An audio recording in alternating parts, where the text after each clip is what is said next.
มาปะกันในวันนี้เป็นวันศุกร์ที่15เดือนเมษายนพุทธศักราช2565วันนี้เป็นวันเดือน7เหนือขึ้น14ค่ำวันนี้เป็นวันโกนวันพุกนี้เป็นวันพระเป็นวันศีลหลายท่านก็ไปวัดวันนี้หลายท่านก็จะไปวันพุกลวดกันเลยถึงวันพระวันศีลแล้วก็ลวดในการที่จะไปปีใหม่บางท่านก็แล้ววันนี้ละวันที่15 นาฬิกากับ6 นาทีมาปะกันในรายการสาระธรรมยามแลงดำเนินรายการโดยอัตมภาพพระครูอภิวัฒนวิกรมวัดปากตังเจริญตำบลดอยหล่ออำเภอดอยหล่อจังหวัดเชียงใหม่ตอนแรกก็ว่าจะนิมนต์ท่านชัยวัฒนาคเสโนหรือว่าตุลุงยองแต่ว่าเปิ้นก็ติดการเปิ้นติดงานที่วัดใหม่พัฒนาอาตมาก็จะได้ไปงานเดียวกันก็เลยเข้ารายการเฮียก่อนกำเดียวญาติโยมจะถามฮะรายการอย่างดักปิ้งเงียบไปเหียก็จะเข้ารายการละไว้นี่แล้วกำเดียวจะเปิดเทปเก่าตั้งหมอกเมื่อปี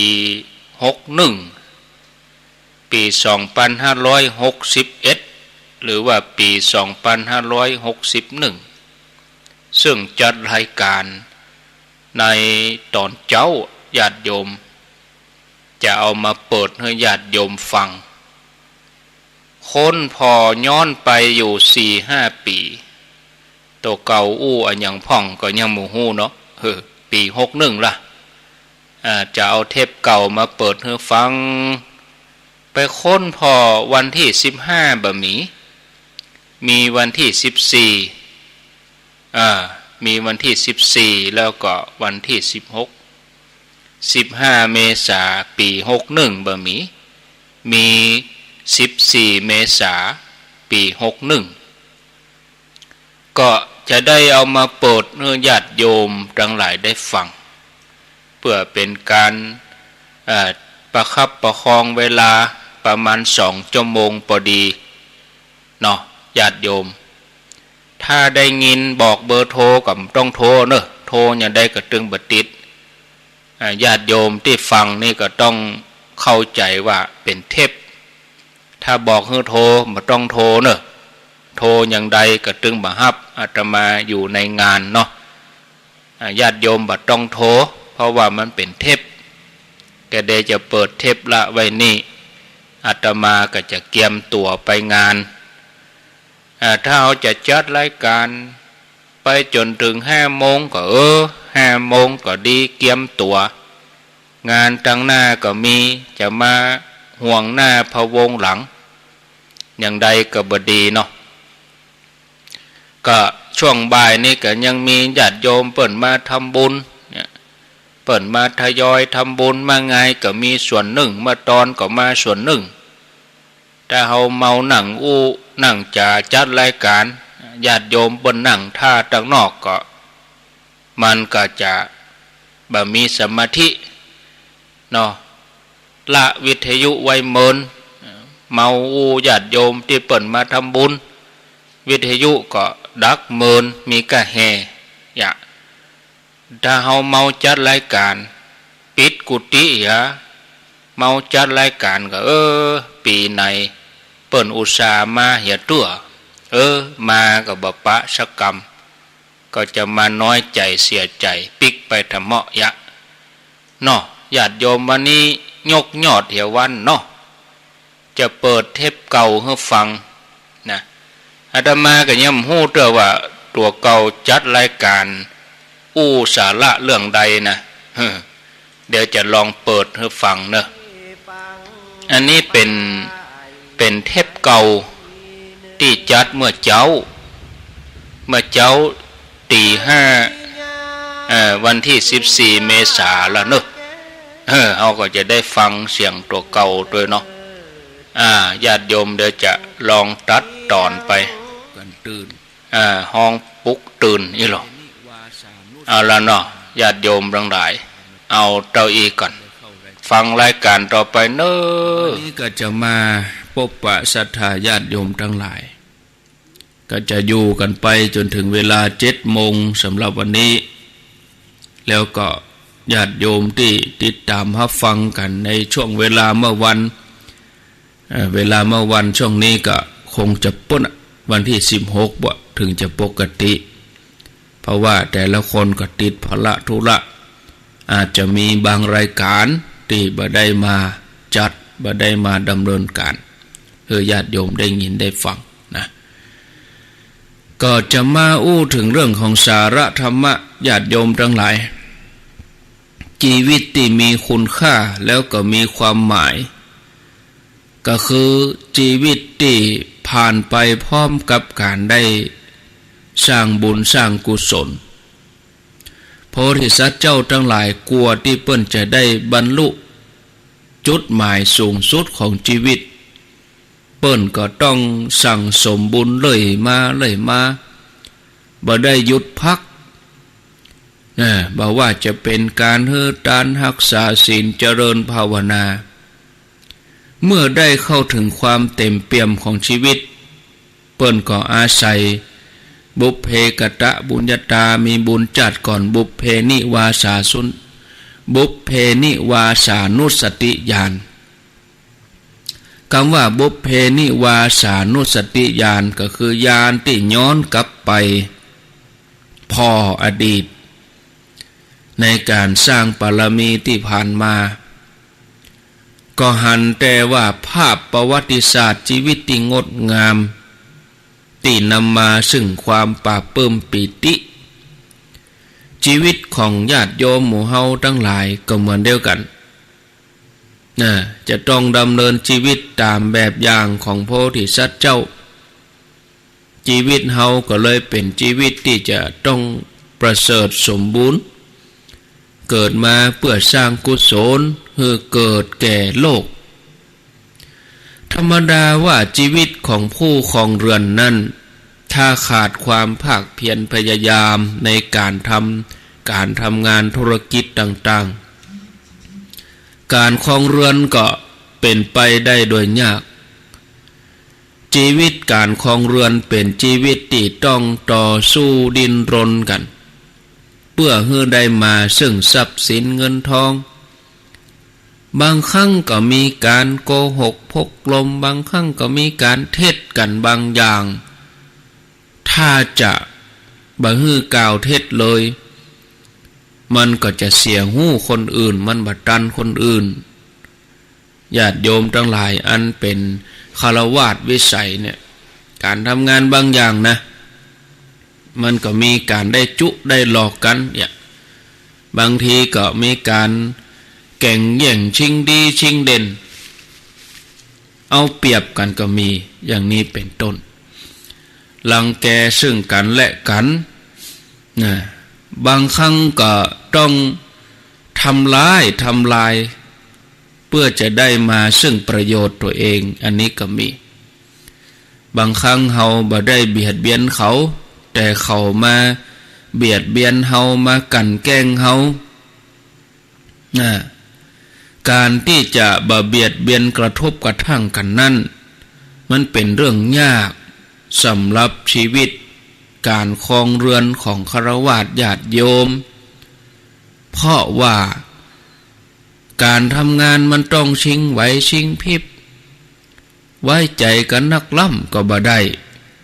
นี่ศรัทธาญาติโยมกระทบกับธุรกิจยิ่งการประกอบธุรกิจการงานบางทีเฮาบ่ได้ต่อสู้กับคนอื่นแต่ต้องต่อสู้กับเปื้อนร่วมงานลูกน้องพ่องเจ้านายพ่องเมื่อทำบ่ดีทำบ่ถูกต้องก็ต้องตักเตือนกันลงโทษกันไปถึงแม้เฮาจะทำไปด้วยความปรารถนาดี นะเพื่อบ่ให้งานนั้นเสียแต่ในสายตาของคนอื่นนั่นก็มองว่ามันบดีญาติโยมทั้งหลายถึงอย่างอันก็อาจจะย่าให้เกิดความบ่พอใจขึ้นมาบางทีก็มีขึ้นมาได้ญาติโยมทั้งหลายเมื่อบ่พอใจก็เกิดการน้อยอกน้อยใจ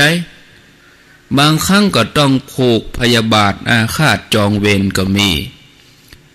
เพราะฉะนั้นญาติโยมท่านทั้งหลายชีวิตคฤหัสถ์การครองเรือนนั้นมันบ่ใช่ของง่ายองค์พระสัมมาสัมพุทธเจ้าของเฮาพุทธองค์ทรงตรัสไว้ว่าชีวิตการครองเรือนที่จะให้บริบูรณ์นั้นยากแล้วเป็นการที่มาแห่งทุลีกิเลสยากให้เป็นทุกข์ยากที่จะหาความยินดีได้เพราะหันว่าชีวิตของคฤหัสถ์เนี่ยการครองเรือนเนี่ยมีความทุกข์ยากมีความลำบากเต็มไปด้วยเครื่องร้อยรัดก็คือเครื่องผูกมัดพันธการบัณฑิตนักปราชญ์ผู้รู้ทั้งหลายเปิ้นก็เลยเสาะแสวงหาต่างหลุดพ้นจากเครื่องร้อยรัดพันธนาการหมู่นี้เมื่อพิจารณาแล้วก็พบว่าการถือบวชประพฤติพรหมจรรย์เป็นที่มาแห่งความบริสุทธิ์บริบูรณ์เป็นการหาโอกาสให้ตัวเองได้พบกับแสงสว่างแล้วก็ขจัดกิเลสอาสวะให้หลุดพ้นออกจากใจเมื่อบวชแล้วก็จะได้ทำงานที่แท้จริงทำงานที่เป็นกิจที่ควรทำคือการประพฤติปฏิบัติธรรมเพื่อแสวงหาทางหลุดพ้นอันนั้นคือทำนิพพานให้แจ้งในการบวชนั้นญาติโยมทั้งหลายบางครั้งก็บ่เป็นที่เข้าใจของคนคฤหัสถ์ญาติโยมผู้ครองเรือนผู้ยังมีดวงปัญญายังบริสุทธิ์เตื้อก็ยังคิดว่าชีวิตการครองเรือนนั้นมีความสุขนักกว่าเพราะไปหลงคิดว่าการได้เพลิดเพลินอยู่ในกามคุณทั้งหลายเป็นสุขกว่าแต่ยังบ่รู้เลยว่าสุขที่เกิดจากการปฏิบัติสุขที่เกิดจากการทำใจให้หยุดนิ่งเป็นสุขอย่างยิ่งหลายร้อยหลายพันเท่าถ้าเฮาทั้งหลายพิจารณาการหยุดนิ่งคือการได้ทำใจให้เบาสบายบริสุทธิ์ความสุขนั่นก็จะหลั่งไหลเข้ามาบ่มีประมาณเป็นสุขอย่างยิ่งที่เทียบกันบ่ได้ระหว่างสุขแบบคฤหัสถ์กับสุขจากการได้ประพฤติพรหมจรรย์ขออภัยแต่เนื่องจากบ่มี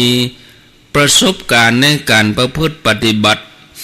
บ่มีประสบการณ์ในการที่จะเข้าถึงความสุขแท้ๆบางครั้งก็ไปจวนคนอื่นมาบวชแล้วมาใจชีวิตเจ้าโลกเหมือนกับตัวเก่าโดยคิดว่าเป็นความปรารถนาดีแต่เป็นความบาปรารถนาของผู้ที่ถูกจวนดังนั้นญาติโยมทั้งหลายก็จะได้อู้จาจี้แจงเป็นที่เข้าใจเพราะเรื่องนี้เคยเกิดขึ้นในอดีตมาแล้วอันนี้เป็นสหายของพระอานนท์เรื่องของสหายของพระอานนท์ซึ่งเป็นนักมวยปั้มหรอเป็นนักมวยชื่อว่าโรชะนี่เป็นเพื่อนสนิทของพระอานนท์วันหนึ่งก็ได้นิมนต์พระอานนท์ไปฉันภัตตาหารที่บ้านได้ฮื้อพระเถระบริโภคอาหารที่รสเลิศต่างๆแล้วก็ปฏิสันฐาน นั่งอู้กับพระเถระในฐานะที่เป็นเพื่อนกันมาก่อนเนื่องจากเขาหันว่าพระอานนท์นั่นเป็นเพื่อนเป็นสหายลำบากในการเสาะแสวงหาอาหารต้องลำบากในที่อยู่ที่อาศัยในเพศของนักบวชท่านโลชะนี่ก็มีความปรารถนาดีก็เลยอู้เชื้อเจิญให้พระเถระเนี่ยได้มาบริโภคอันเป็นของฆราวาสว่าโอ้พระคุณเจ้าหมู่ทรัพย์สมบัติในบ้านเนี่ยมีอยู่นักมากมายเดี๋ยวนี้ข้าจะแบ่งให้นะเกิ่งหนึ่งขอให้ซึกมาเฮาถึงสองก็จะได้เพลิดเพลินอยู่ครองเรือนมีความสุขจะไปอยู่อย่างเพศสมณะหากินก็ยากลำบากพระเถระคือพระอานนท์ได้ฟังอย่างนั้นก็หู้ว่าเขาเข้าใจผิดหันว่าการครองเรือนนั่นเป็นสิ่งที่ประเสริฐพระอานนท์เพิ่นก็เลยแสดงโทษของกามคุณว่ามีความสุขความลำบากอย่างใดพ่องจากนั้นก็พระอานนท์ก็ลุกจากอาสนะแล้วก็กลับไปที่วิหารเมื่อไปถึงแล้วพุทธองค์ก็ทรงตรัสถามว่าอานนท์เธอได้พบกับโรชะอันเป็นสหายเธอกาพระอานนท์ก็กราบทูลว่าก็ได้พบอยู่พระเจ้าค่ะเธออู้อันหยังกับเขาอานนท์ก็กราบทูลพุทธองค์ว่าก็อันโยมโรชะอันเป็นสหายเจือเจิญให้ข้าพระองค์ไปอยู่ครองเรือนอันเป็นฆราวาสวิสัยข้าพระองค์ก็เลยแสดงโทษถึงการครองเรือนแล้วก็กามคุณแก่เขาพุทธเจ้าก็ตรัสว่าอานนท์เพื่อนของเธอนั่นน่ะเป็นนักมวยแม่นก่อชื่อโรชะ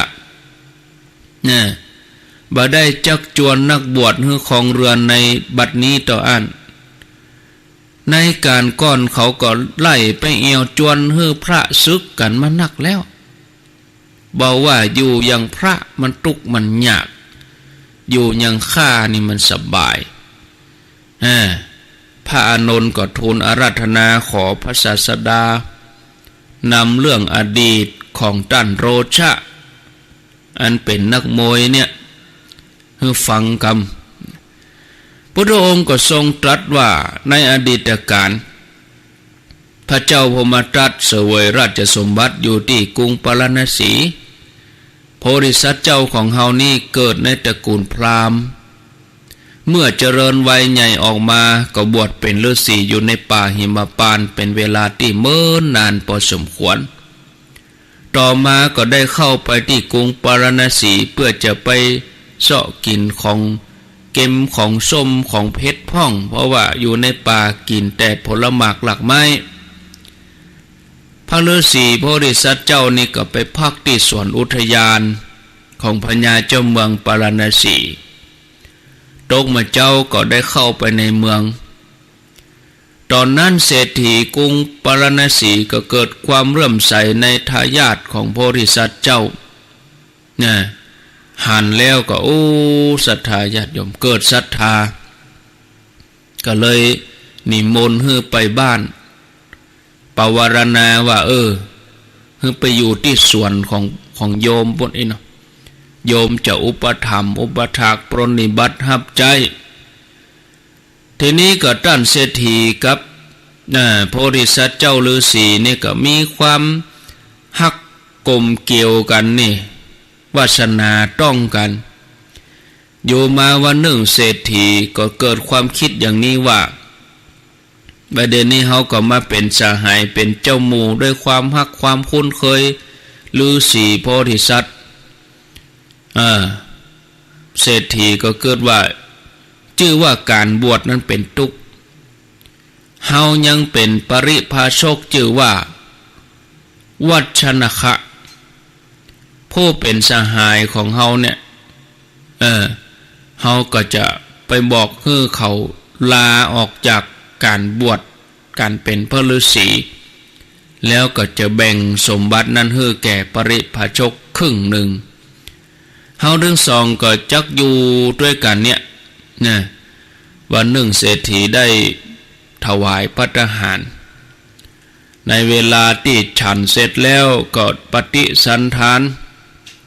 อู้จากับฤาษีแล้วก็บอกว่าโอ้พระคุณเจ้าชื่อว่าการบวชนั้นเป็นทุกข์คฤหัสถ์เป็นสุขมาเตอะท่านมาเตอะเฮาถึงสองสร้างปรมีมาพร้อมกันเอ้าออกมาเหียมาอยู่มากินเนี่ยสะดวกสบายข้าจะแบ่งสมบัติให้เกิ่งหนึ่งบ่ต้องไประหกระเหินบ่ต้องไปเสาะขวัญขวายในการในงานอย่างแล้วอยู่อย่างเอี้ยมีความสุขดีตอนนั้นโพธิสัตว์เจ้าอันเป็นฤาษีฟังเศรษฐีได้อู้ก็บอกว่าดูก่อนท่านเศรษฐีท่านเป็นผู้ติดอยู่ในกามคุณกล่าวกุลของคฤหัสถ์แล้วก็กล่าวโทษของการบวชก็เพราะความบ่ฮู้ของท่านเขาจะกล่าวถึงโทษของคฤหัสถ์ว่าเป็นอย่างใดท่านจงตั้งใจฟังให้ดีตั้งแต่บัดนี้เน้อคนที่เป็นคฤหัสถ์เนี่ยบ่มีมานะในการงานก็ดีบ่กล่าวกรรมมุสาก็ดีบ่ใจอำนาจลงโทษผู้อื่นก็ดีการครองเรือนก็ตั้งอยู่บ่ได้มันต้องมีความมานะอดทนบางทีทำงานก็ต้องมุสาคนอื่นบางทีก็มีอำนาจฮื้อกุลฮื้อโทษเมื่อเป็นอย่างอี้ไผ่เล่าครอบครองมีชีวิตครองเรือนบ่ฮื้อบกพร่องมันบ่มีนะแล้วจะฮื้อคนอื่นนั่นพอใจยินดีนั่นมันก็ยากแสนยากเศรษฐีเกิดว่าโอ้การครองเรือนครอบครองทรัพย์สมบัตินั้นเป็นสุขแต่ติเตแล้วนั้นมันเป็นทุกข์เริ่มจากการต้องเสาะแสวงหากว่าจะได้มาก็ต้องต่อสู้กับความทุกข์นักเมื่อหามาได้แล้วก็เกิดความกังวลในการที่จะดูแลรักษาไปบ่พอก็มีความหวาดระแวงกังวลในการที่ประกอบอาชีพ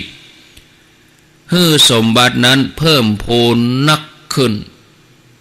แล้วก็มีเรื่องต้วยมาแถมเมื่อชีวิตต้องไปเกี่ยวข้องกับคนอื่นก็ต้องเกิดการกระทบกระทั่งจองเวรพยาบาทกันบ่มีที่สิ้นสุดเมื่อโพธิสัตว์เจ้าได้กล่าวโทษของคฤหัสถ์อย่างนี้แล้วก็กลับไปที่สวนเหมือนเดิมนะองค์พระสัมมาสัมพุทธเจ้าพระองค์ได้เทศนาเรียบร้อยแล้วพระองค์ก็ประชุมชาดกว่าเศรษฐีนั่นน่ะก็ได้มาเป็นเจ้าหมู่นักมวยปั้มชื่อว่าโรชะเจ้าหมู่ของพระอานนท์นี่ครั้งนั้นเนี่ยศรัทธาญาติโยมนะวัชนะขะปริพาชกก็คือเฮาเองตถาคตท่านผู้ฟังทั้งหลายจะหันว่าทรัพย์สมบัตินั้นกว่าจะได้มาบางครั้งก็ต้องประกอบด้วยการทุจริตเป็นสมบัติที่เจือไปด้วยบาปกรรมเพราะฉะนั้นเมื่อได้สมบัตินั้นมาแล้วความวิบัติก็จะเกิดขึ้นโดยมาจะนักจะน้อยก็ขึ้นอยู่กับว่าสมบัติของเฮานั้นได้มาโดยวิธีการใดบริสุทธิ์มากน้อยเพียงใดโคดโกงเปิ้นมากาอย่างใดกาขายสิ่งที่บดีผิดศีลผิดธรรมผิดกฎหมายกาถ้าบริสุทธิ์นักก็มีความวิบัติน้อยถ้าบริสุทธิ์น้อยก็มีความวิบัติหนักเพราะฉะนั้นพระบรมศาสดาองค์พระสัมมาสัมพุทธเจ้าพระองค์ทรงแนะนำให้ทำแต่อาชีพสุจริตที่มันมีโทษการงานที่บ่มีโทษนั้นก็ถือว่าเป็นมงคลเหมือนกันการงานบ่มีโทษเมื่อรู้ว่าทรัพย์สมบัตินั้นจะมาพร้อมกับความวิบัติบัณฑิตนักปราชญ์ผู้รู้ทั้งหลายเปิ้นก็เลยขนออกมาเอาออกมาทำบุญ แต่ว่าไม่ได้ทำให้ตัวเองเป็นทุกข์นะทำเท่าที่ตัวเองทำได้เมื่อบุญนักใจบริสุทธิ์ความวิบัติก็บ่เกิดขึ้นกระแสบุญนั้นก็จะขจัดปัดเป่าให้บาปกรรมหายไปยิ่งเฮาทำบุญไปบุญก็จะส่งผลให้เฮาได้สมบัติเพิ่มนักขึ้นไปมันบ่ยากจะยากเฮาได้ติปปัญญาสมบัติแห่งนักกว่าบริบูรณ์นะเหมือนเม็ดดินเม็ดทรายนี่ศรัทธาญาติโยมเต็มเม็ดเต็มหน่วยฉะนั้นญาติโยมทั้งหลายเมื่อเกิดทรัพย์สมบัติแล้วก็ควรจะหาโอกาสทำบุญอยู่ตลอดเวลาเมื่อเฮามีนี่แล้วเนี่ยแต่ก่อนทุกข์ยากบ่ได้ทำบุญจะทำบุญก็เข้ามีแจ้มีกินบ่มีใจเนี่ยศรัทธาญาติโยมทั้งหลายบัดเดี๋ยวนี้เฮาทั้งหลายเฮาก็พร้อมแล้วที่จะได้ทำความดีกันตลอดความเจริญรุ่งเรืองในชีวิตก็จะบังเกิดขึ้นแก่เฮานะเฮาควรหาโอกาสในการที่จะปั่มเพ็งทานศีลภาวนาเนกขมะปรมีเพื่อจะอบรมบ่มนิสัยของตัวเก่าเมื่อเป็นอย่างนี้แล้วองค์พระสัมมาสัมพุทธเจ้าในทานพระพุทธศาสนาก็จะเจริญสถิตสถาพร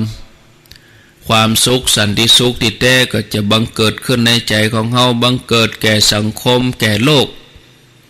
แล้วคนทั้งหลายถ้าว่ามีจิตใจเมตตาคนทั้งหลายเข้าวัดเข้าวาหุมรักษาศีลภาวนาโลกมันก็สงบถึงเวลาเฮาจะได้เกิดมาเป็นมนุษย์แถมเฮาก็ได้สร้างบุญเพิ่มเติมเข้าไปแถมฉะนั้นญาติโยมทั้งหลายเฮ่อเห่งหีบในการสั่งสมบุญให้เต็มที่บุญกุศลนี่จะเป็นที่เปิ้งของเฮานะชีวิตของเฮานั้นน่ะศรัทธาญาติโยมจะมีบุญมีกุศลเป็นตัวที่เปิ้งของเฮาอย่างแท้จริงเนี่ยอันนี้ก็ฝากพ่อแม่ศรัทธาญาติโยมท่านสาธุชนทุกคนทุกท่านไว้นะตอนนี้เวลา5:37 นาทีก็จะขออนุโมทนาญาติโยมเปิดมาหอมกันน้ำกับไฟแล้วก็ฝากหอมพ่องก็มีนายคำตันแมงน้อยสุขใสอันนี้ลวดดำหัวครูบาอาจารย์200 บาทกันน้ำกับไฟ100นายพิสิทธิ์นามสกุลอย่างกับพูเนาะกันน้ำกับไฟ100 บาทนางสายพินแสงศาลากันน้ำกับไฟ40 บาทอนุโมทนาสาธุต่อไปมีรายชื่อใหม่มานี่ที่เปิ้นฮับเป็นเจ้าภาพที่จะตราในวันที่22รายชื่อใหม่ก็มีแม่บัวแก้วเตอะสกุลบ้านดงห้วยเย็น500 บาทพ่อป่าแม่สีพันคำจันทร์บ้านสองแคว500 บาทพ่อครูยุทธศักดิ์นางอัมพันธ์เรามาสุวพันธ์บ้านปักดังสามัคคี500 บาทนายจรัญนางขันคำพิมสารบ้านปักดังสามัคคี500 บาทพ่อกำนันสุทินแม่ยุพินสุรินทะบ้านปักดังเจริญแถม500 บาทอันนี้เป็นรายชื่อใหม่ส่วนรายชื่อเก่าก็ได้จัดทวนเพื่อแถมรอบเนื่องจากว่าตะวาเจ้าเข้ามาสู่เจ้าเอามาใจบาปของว่าบดีใส่ไปเตอะบ่เป็นหยังเป็นบาปดีเนี่ยทุกอย่างดีเข้าบาปก็เอาสักการเอาปัจจัยใช่บดีมันบดีแล้วมันบดีแล้วถึงวันนี้ตู้เจ้าใจอะไรอย่างขึ้นรถแล้วก็จะว่าโอ้มันดีบดีมันอยู่ที่เจตนาเฮานะเจ้าสตางค์เนี่ยมันแต่ก่อนก็เป็นเบี้ยเนาะเป็นเบี้ยเป็นหอยเปิ้นสมมุติขึ้นมาว่านี่สตางค์เอาไปประเทศอื่นก็ต้องเปลี่ยนสกุลเงินเป็นของประเทศอื่นไปถามว่าเจตนาเฮาใส่เพื่อหยังแล้วคนฮับที่เปิ้นฮับไว้เนี่ยเปิ้นฮับไปเพื่อหยังถ้ายังมีความยินดีในติดข้องอยู่หั่นมันก็บ่ได้ถ้าบ่มีความยินดีบ่มีความติดข้องมันก็ได้อย่างเจ้าขอถามคำเรียกเจ้าว่ามา ค่ะว่าจะตัดลูกตาผมที่พ่อบอกผมว่าบัดดีจ้ะเจ้าอย่างใดก็ว่าลูกตัดผมให้พ่อบัดดีจ้ะลูกตัดผมให้พ่อบัดดีก็ไม่เป็นหยังก็นี่คือเป็นแบบว่าภาพละห้าวตัดไปเตอะมันยาวกว่าตัดผมเป็นยาวแล้วก็สร้างแบบมาเป็นบลักสักเสกแล้วผมก็จะกลับมาใส่ซองไว้ข้างไว้เป็นยังเนี่ยไปเตอะมันน้อยแบบที่บอกว่าเจ้าเนี่ยมันเป็นยังมันยาวมันสกปรกเล็บตีนเล็บมือก็คัดก็สีให้เปิ้นกะก็เนี่ยโบ้ก็เจ้าเป็นยังอ่ะก็ดูแลเมื่อเปิ้นยังคนนี่ไปดูแลตอนเปิ้นบะหมี่แล้วมันไปมีประโยชน์ยังก็เนี่ยไปเตอะมันหน้าที่ลูกหน้าที่ลูกเนี่ยไปเตอะอย่าไปฟังคำเขาแต่ถ้าฟังคำเขาโอ้อันเขาเนี่ยมันออกลุ้นหูลูกเป็นลุงเจ้าแล้วกับเป็นน้อยตัวนั่นน่ะเปิ้นว่าน้อยตัวว่าน้อยเปิ้นว่านานตัวว่านานอันนี้มันกตัญญูดูแลพ่อแม่นี่มันอันอย่างจะมาเต่าพ่อแม่นี่ก็เอาแม่มาอาบน้ำเอาแม่มาสระผมตัดผมดูแลป้อนข้าวป้อนน้ำเจ้าแกพาแกเสื้ออาบน้ำน่ะอายเจ้าว่ามันต้องอายพ่ออยู่เจ้าถึงไว้พระเจ้าขินเฮาหรอ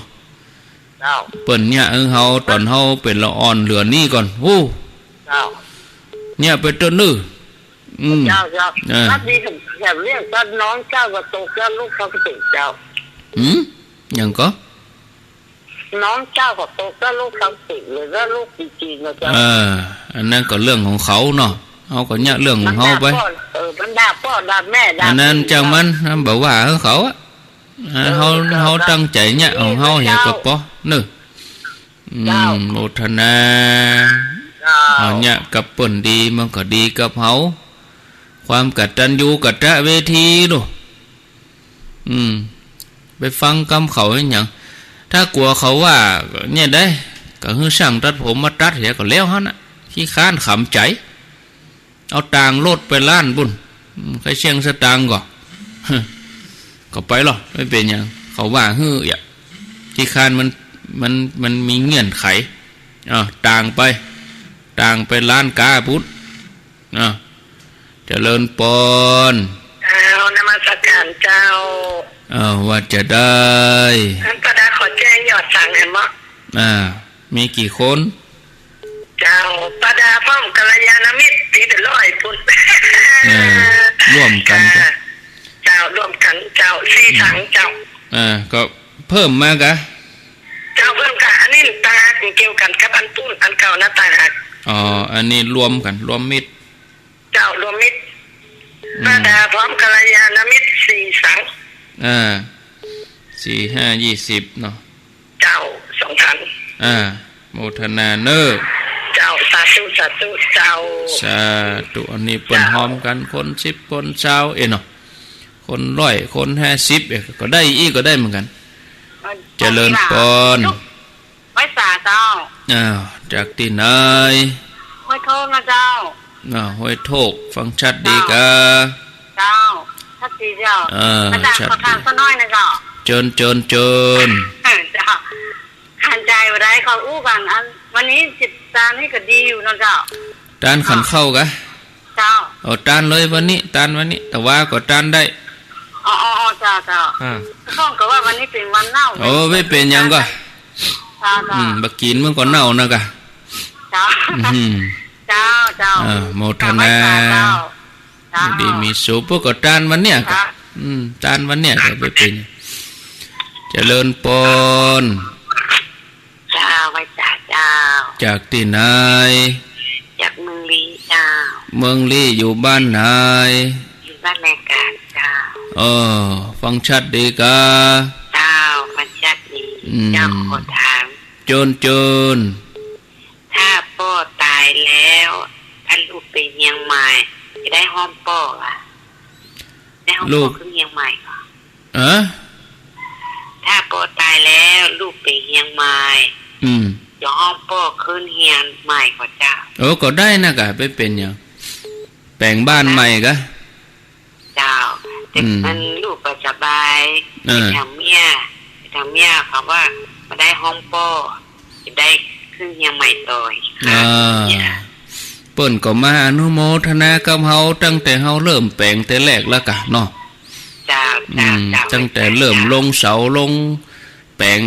แต่แรกแล้วโอ้ดีแล้วแปลงบ้านใหม่ดีแล้วจ้าแต่ลูกก็สบายน่ะกะเป็นหยัง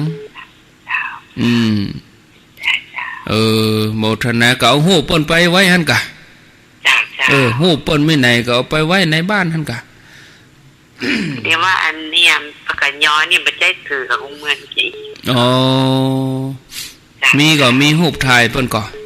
มีจ้าน่ะก็เอารูปมีแม่ก็มีจ้าน่ะเอารูปพ่อรูปแม่ติดฝาบ้านหั่นเด้อจ้าเฮาขึ้นขั้นใดไปก็หันรูปพ่อรูปแม่อีนะจ้าอันนี้เนาะโมทนาก็อินดูเปิ้นกาเมื่อเปิ้นได้ขึ้นเฮือนขึ้นบ้านเปิ้นจะได้ขึ้นได้ไปก็ได้นะกะเปิ้นก็ไปแต่เมื่อเฮาแปลงบ้านแปลงเสาแรกแล้วเหรอลงเสาเอกเปิ้นก็ตึงอนุโมทนาละเจริญพรจะไว้สาเจ้าแม่อมรศรีเจ้าคือถึงพ่อยังคนมาก่อนเที่ยวในถ้ำมันตลอดน่ะกะอาบน้ำกะหยังกะอย่าตัดเล็บกะเนี่ยไปเตอะนะมันแบบเป็นอย่างอ่ะก็คนเดียวอายุ98นั่นกะมันเป็นความกตัญญูคนเฒ่านี่ถ้าเขาบัดตัดเล็บยาวเก่าหั่นเก่านี่เป็นแผลนะเป็นแผลเลยจะยุ่งมันผิวมันบางอย่าเข้าเอาหนังไปวะอย่างเงี้ยได้ยินดีจนตายดีกับอนุโมทนาเนอแม่อมรศรีบ้านเราดู0998366322เอาฮับช่วงนี้ถึงเวลา6 โมงแล้วก็จะได้พักก่อนเนาะเอามีญาติโยมเข้ามาเพิ่มเติมกับเจริญปอนโทรมาฮับสาย244เจริญปอนติดแล้วจากที่ไหนจากอำเภอปัวเจ้าอำเภอปัวนานปุ่นน่ะเจ้าโยมเพนจ้ะโยมเพนโยมเพนเมียโยมสืดอ่ะโคนี่เนี่ยได้ยินทีก็เจ้าจะทราบขนาด25วันป้าวันนี้ไม่ได้บ่ปิกไปบ้านมึงกะเจ้ามาบ้านมาแต่วันที่8แล้วแล้วฟังที่ไหนฟังที่อันขึ้นน้าน้อยก็ว่าที่เป็น107น่ะสถานียังก็ยังบ่ฮู้เลยเจ้าอำเภอปัวผมได้ยินทีโคชัดขนาดเลยคนเฒ่านี่แล้วแจ๋เนาะจ้ะชอบหาจุดปะก็นี่ไหลให้เปิ้นหั่นเด้อไหลไว้แล้วก็เอาสีใหม่ให้เปิ้นหั่นจ้าไว้ดูคนเฒ่าอำเภอปัวเจ้ามีสีเพ็ญคนบ้านเนี่ยบ้านปักตังเจริญเนี่ยบ้านเปิ้นอยู่อำเภอปัวนานเพิ่นได้ยินทีดีว่าก็ดีนะครับมีเข้ามา0998366322อำเภอปัวนี่จะฮับคลื่นไหนฮะปกไก่น่าแกเหมือนกันนะนาหมื่นนาน้อยภูเพียงเวียงสาแต่บ่ล่ำได้ยินโทรมาเนอะอำเภอปัวนี่เจริญปอนเจริญจากที่ไหนจากไหนบ้านหนองเย็นอำเภอเวียงสาจังหวัดนี่นานมาแล้วเวียงสานี่แม่ลูกเวียงสาไปอำเภอปัวนี่ไกลกันก็ไกลปดโทบ่ว่ามันน่ะนี่เนาะนึกว่าขึ้นรถไป20 บาทดิไกลบ่ไกลขึ้นรถ20 บาทไป ไปมันหนานี่ก็25แล้วเจ้าโอ้มันเลยตัวอำเภอเมืองไปแหมเนาะเจ้าอีแม่นี่อยู่เวียงสาเนาะเจ้าเวียงสาจากเวียงสาไปปัวนี่100 กิโลถึงกะถึงจูเจ้าบ่ถึงเก่า50เนาะโอ้บ่เนี่ยเป็น100นะเจ้าอ๋อเกิดถึงตางในปอเมาหัวกะเจ้าเจ้าเกิดถึงตางไปเนี่ยเมาหัวเลยอ๋อฝนตกก็แม่ฝนตกเจ้าบ่มีฝนเลยเวียงสาอันนี้ฟังที่ไอ้หนุ่มนาเหลืองนี่กะเจ้าอ๋อหนุ่มนาเหลืองดีกะเปิ้นฮับเฮาได้ยินได้ฟังกันเนาะต้องขอบคุณนะต้องขอบคุณเปิ้นนะไอ้หนุ่มนาเหลืองนี่โอ้ใจดีคนเฒ่าฟังโอ้ประกันเขาเวลาเปิ้นจัดรายการเมื่อวันไอ้แม่ก็โทรเอวหาเปิ้นพ่องได้กำลังใจเด้อชื่นชมเปิ้นโอ้ดีแล้วเด้อได้อันรับสัญญาณรายการธรรมะนะอีน่ะเพิ่นก็ได้มีกำลังใจรับสัญญาณเฮาไปติ๊กๆเนาะโมทนาเด้อสาธุทุกสถานีตัวเนาะบ่ว่าจะเป็นเชียงไฮ้บ่ว่าจะเป็นเมืองลี้เมืองน่านเจริญปอนจากที่ไหนเวียงสาอันเก่าแล้วเจ้าอ๋ออันเก่าตะกี้ลืมกดว่าเจริญปอนเนาะสาธุสัญญาณค้างเวียงสาสัญญาณค้างเอาขออนุญาตเอาไว้ตีก่อนเนาะพ่อแม่ศรัทธาญาติโยมเพราะว่าอาตมาจะเอารายชื่อที่ศรัทธาเปิ้นได้หอมมาตะวานี่อ่านถึงหมด100 กว่าลายแต่ว่าบางคนก็บ่ได้ยินสักคำก็เลยเอามาทวนก็บ่เมินเด้อประมาณ20 นาทีเนาะขอเจริญปอนเด้อได้ฟังกันเนาะได้ฟังรายชื่อที่จะอ่านที่จริงก็เป็นเทพตะวานั่นนะหวังว่าขอไปทำบุญนี่ยังเป็นเพลงอยู่ตะวานี่ก็เปิดเพลงเนี้ย100 บาท100ปอดตาตัวลุงฟังหรอเอาเลย1มหาเถระสังคมท่านความกตัญญูนี่ศรัทธาญาติโยมทั้งหลายเป็นสัญลักษณ์ของคนดีที่มีใจสูงนักปราชญ์บัณฑิตทั้งหลายในอดีตแล้วก็ปัจจุบันก็เลยมีคุณธรรมเรื่องความกตัญญูไว้ในใจเนี่ยคือเป็นที่ฮักของคนทั้งหลายแล้วก็เป็นที่เคารพนับถือองค์พระสัมมาสัมพุทธเจ้าพระองค์ทรงตรัสว่าบุคคลที่หาได้ยากในโลกนี้มี2 ประเภทคือผู้ที่มีความกตัญญูอุปการะท่านที่เปิ้นทำต่อเฮาแล้วก็ผู้ที่มีความกตัญญูกตเวทีเมื่อฮู้กุลแล้วก็ตอบแทนมีความคิดอย่างนี้อยู่ภายในใจต่อเนื่องแล้วก็แสวงหาโอกาสทำหน้าที่ตอบแทนบุญคุณของท่านอย่างบ่ฮู้ลืมบุคคลอย่างนี้ขึ้นชื่อว่าหาได้ยากในโลกนี้สัตบุรุษทั้งหลายตั้งแต่องค์พระสัมมาสัมพุทธเจ้าแล้วก็อริยสาวกตลอดจนถึงบัณฑิตทั้งหลายเปิ้นกะสรรเสริญยกย่องแม้เทวดาทั้งหลายก็ปกปักรักษาผู้ที่มีความกตัญญูกตเวทีตรงกันข้าม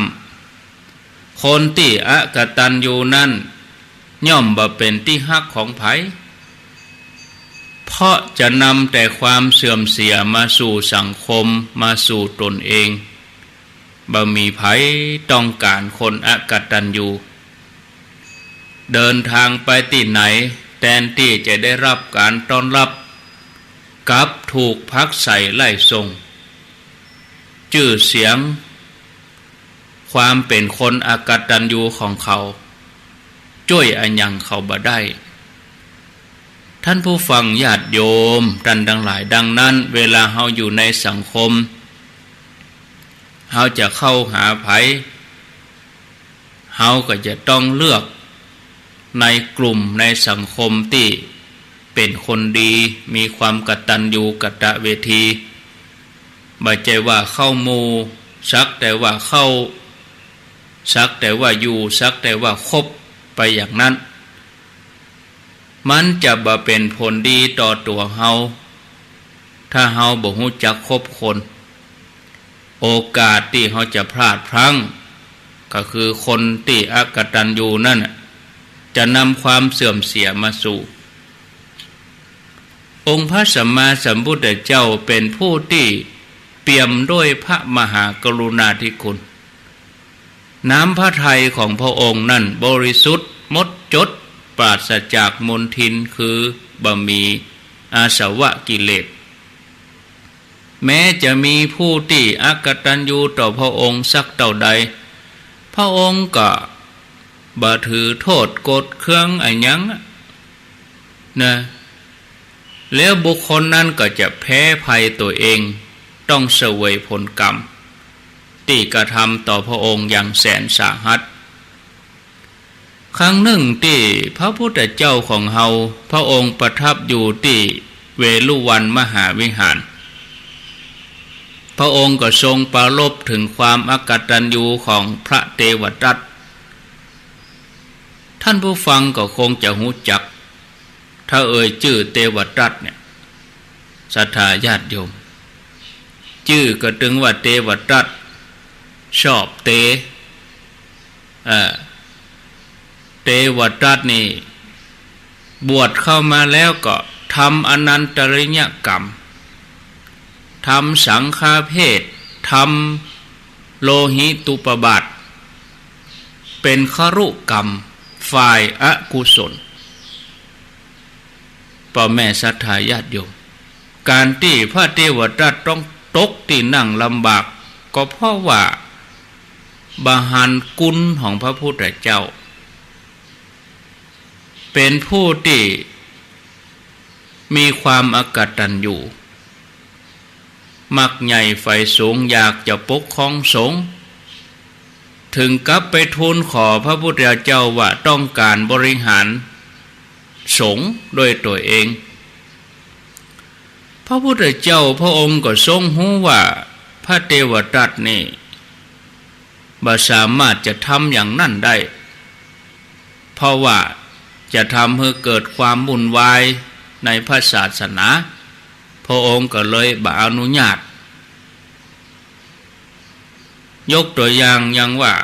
พระอยู่ป่าเป็นวัดเอาอยู่วัดแท้ๆบ่ต้องไปอยู่ในบ้านฉันแต่พักบางฉันเนื้ออะไรหลายอย่างที่พระเทวทัตขอแต่พระองค์เปิ้นมองกันไกลเปิ้นว่าต่อไปทางหน้าถ้าเฮาเอาอย่างเทวทัตนี่ก็พระสงฆ์ก็จะอยู่ยากเอาอย่างอีเทวทัตพระสงฆ์ก่อนจะฉันก็พิจารณาว่าสิ่งที่เปิ้นฉันนั้นเพื่อบำบัดความหิวโยมเอาอย่างมาใส่ก็ฉันนะแต่เทวทัตบ่หันตัวอย่างนั้นเมื่อพระองค์บ่อนุญาตพระเทวทัตก็ผูกใจเจ็บเมื่อผูกใจเจ็บก็หลายครั้งที่จะปรงพระชนพระพุทธเจ้าตั้งแต่ปล่อยจ้างนาราคีรีตกมันก็ดีกิ่งก้อนหินลงเขาคิจกูฏก็ดีก็บ่สามารถทำอะไรอย่างพระองค์ได้ไปบ่พอบ่เจ้าแต่นั้นก็ยังไปยุยงสงฆ์ให้แตกกันท่านผู้ฟังบ้านปลายชีวิตของเทวทัต